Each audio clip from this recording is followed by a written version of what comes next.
Hi folks, Canadian Prepper here. I wanted to talk a bit today about this prepping thing that we talk about, what it's all about, and perhaps what differentiates some preppers from people who dabble in what they call apocalypticism, otherwise known as eschatology. Now, eschatology comes at it from a religious perspective. What it is, basically, it's I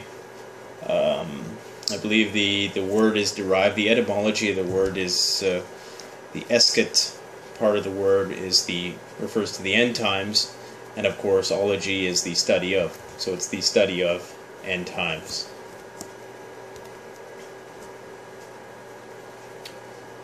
Now, why is this at all relevant? Well, I think in a lot of ways, a lot of what we're doing on here is eschatological analysis, if you will. It is looking at how a society might be deconstructed at some point and reconstructed. And in many ways what we're doing is a lot more than just preparedness and theorizing.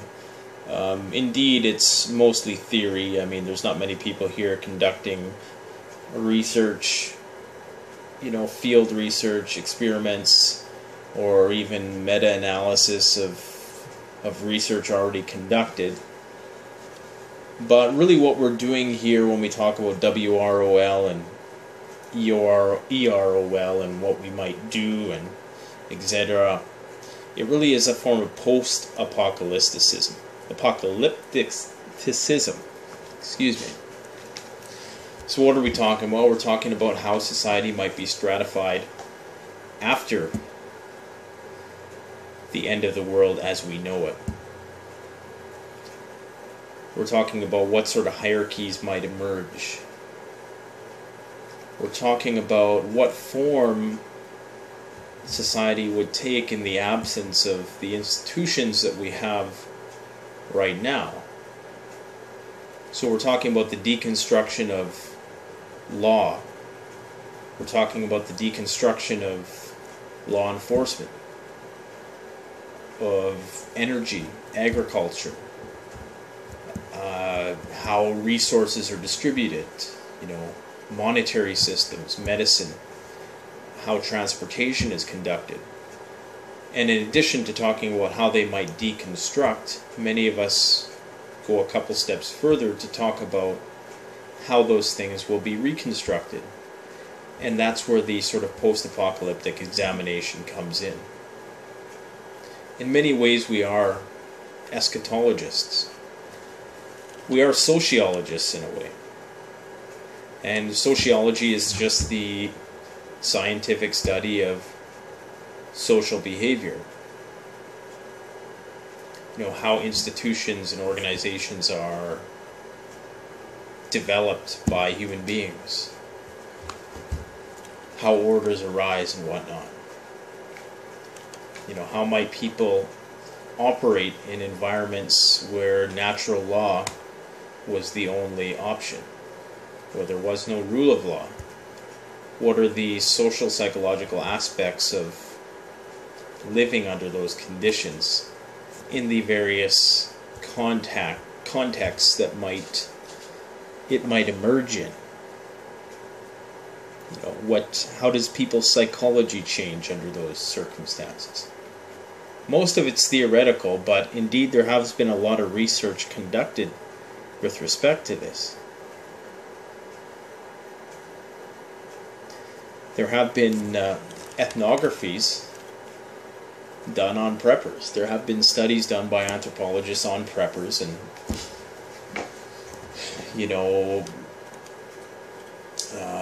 most of those are qualitative research, so it's not really telling of too much other than what is specifically analyzed in that context. However, one of the studies I read indicated that most preppers were, it might have been established and funded nonsense. It seemed like the person who had written it was, sort of coming at it from the looking for an answer that might be a bit more sensationalist. Like, I presume that perhaps their unspoken theory before studying it was that preppers are crazy and they're a threat to society, and they had determined through this qualitative assessment that preppers were not a threat. Well, most of us realize that, but I'm just going to read you this here, and there was a guy who researched why people seek out, answers.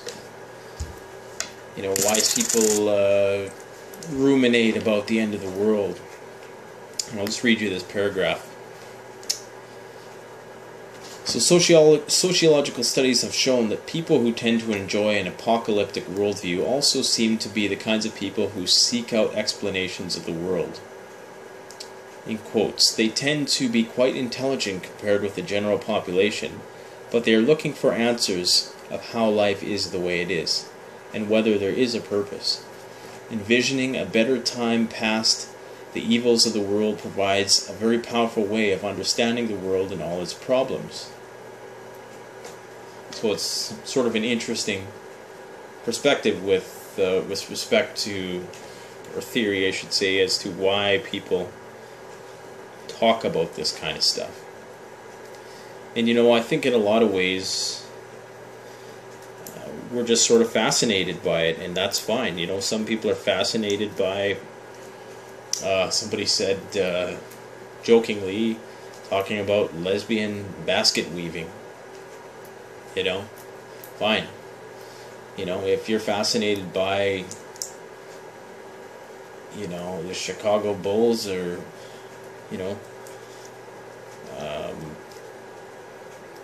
the Toronto Raptors, or whatever team you're cheering for, Toronto Blue Jays, who pretty much blew it this year. But if you're wasting your time on that, what's so bad about wasting our time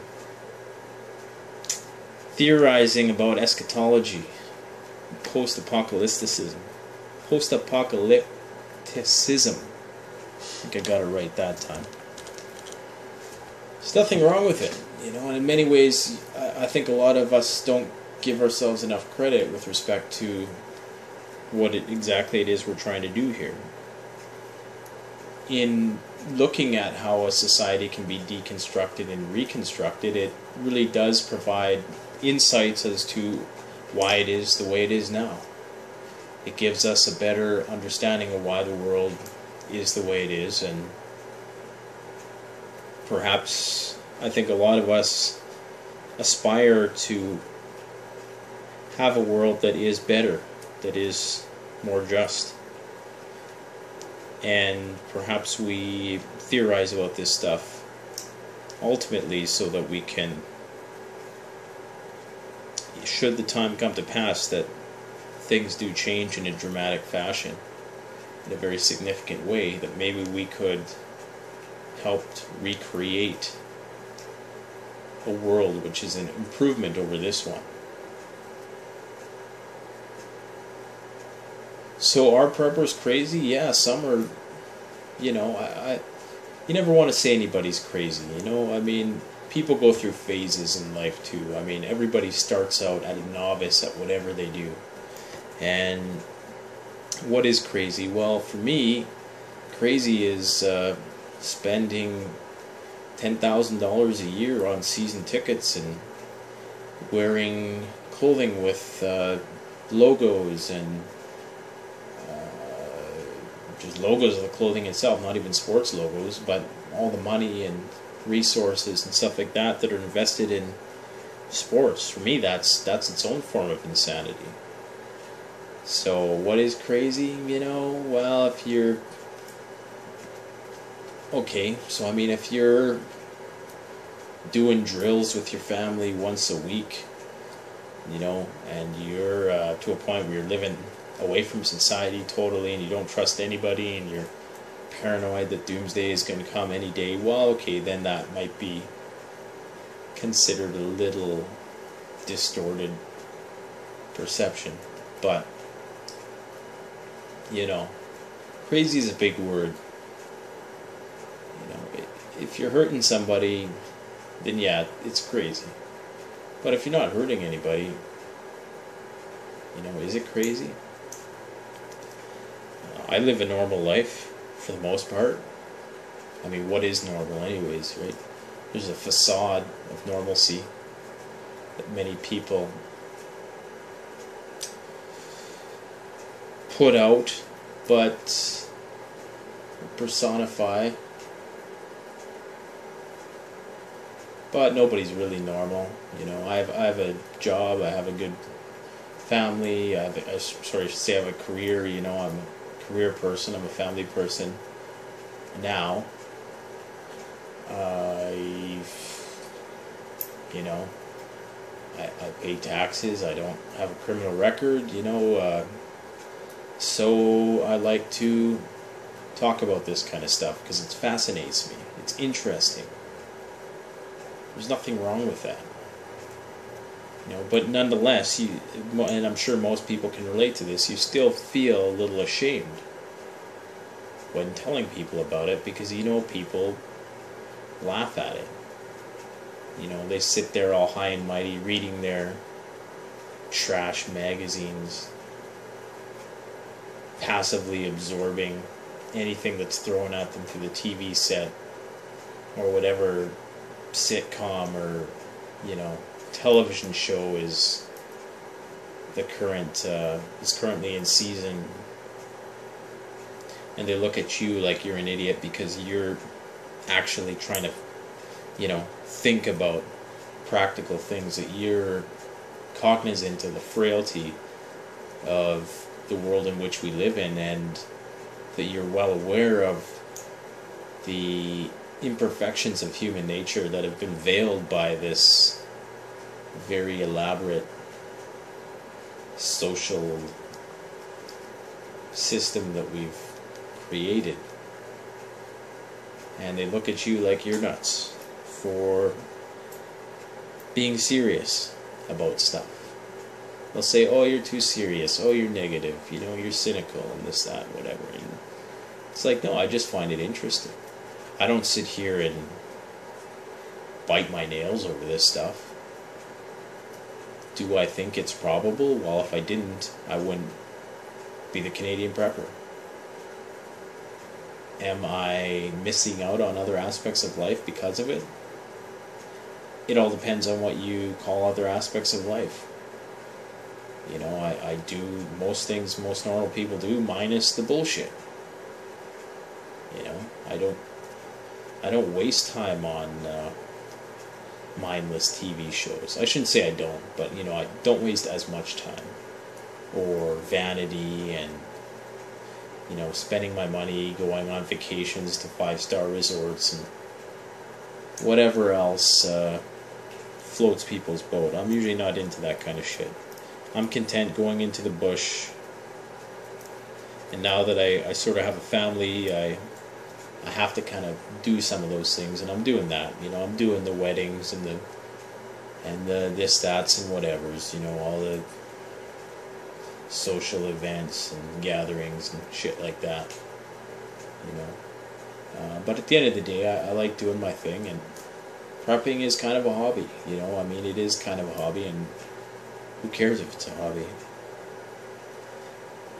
You know, it's not like I'm depressed. I don't have any mental health problems that are diagnosable. I don't have any addiction problems. You know, so what's the harm in it? I'm an eschatologist. I'm a post-apocalyptic eschatologist and a sociologist. But more importantly, a psychologist, because that's what my degree is in. I had to have a minor in sociology and anthropology, but I don't really have a lot of factual knowledge. There's not much factual knowledge I retain of those fields whether it's, the emergence of structuralism and how it differs from functionalism and social constructivism and all these other various isms. I don't really remember a lot of that stuff, but it's built into my thinking. I think like they do. And I think a lot of people on here think like they do also. So don't be ashamed to speak about these kind of things that we talk about. To engage in intellectual debate about these things. And most of the people I'm sub to, I wouldn't sub to somebody if I thought they were stupid. And as I just sort of expressed in that quote, preppers are not stupid people. People who talk about this thing aren't stupid. It's just that some people get carried away. Some people have